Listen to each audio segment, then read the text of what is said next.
Salut tout le monde, ceci est une petite explication de l'emploi du temps pour ceux qui trouvent toujours des difficultés à le lire et à le comprendre. Donc, je vais vous donner une petite définition de l'emploi du temps. C'est un programme établi à l'avance qui va nous permettre d'accomplir des tâches durant une durée bien sûr bien déterminée ou bien une période bien déterminée, à savoir les jours, les heures, les minutes, les secondes, ainsi de suite. Prenons par exemple l'emploi du temps de la 5e année de l'enseignement primaire.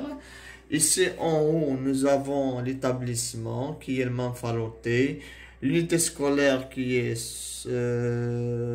bien sûr Sortlet Al-Gharb et l'année scolaire 2019-2020. Pour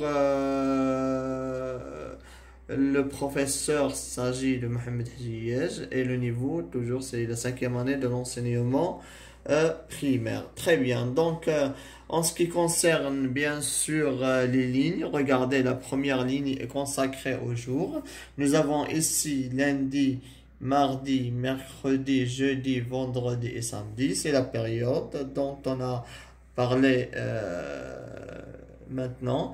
Et puis, si on passe aux colonnes, donc ce qui diffère, bien sûr, c'est qu'elles sont partagées ou bien divisées par matière. Regardez par exemple la première matière, ou bien prenons la colonne du lundi. Nous avons ici les mathématiques avec un volume horaire de 45 minutes, l'activité orale avec un volume horaire de 30 minutes et la lecture avec un volume horaire de 30 minutes aussi. Et pour terminer, la conjugaison avec un volume horaire de 30 minutes aussi. Donc, cette petite explication va vous permettre bien sûr de comprendre et de lire facilement l'emploi du temps au moment de le concevoir. Maintenant, passons à ce qui est très nécessaire pour la 5e année de l'enseignement primaire et principalement l'unité scolaire Manfaloté et Sortlet Al-Gharb. Comme on vient de citer, nous avons les différentes matières durant toutes les 6 jours et on s'est arrêté au niveau de mathématiques à la leçon Daïra al-Qurs et la leçon prochaine sera Inch'Allah Adad Kasriya At-Tasawi. Pour l'activité orale, on s'est arrêté comment décrire un paysage. Et pour la séance prochaine, nous ferons, Inch'Allah, comment décrire un comportement. Au niveau de la lecture, bien sûr, on va toujours lire le texte La Voix de l'océan. Et pour la conjugaison, donc, la leçon dernière, c'était les verbes du 3e groupe au présent.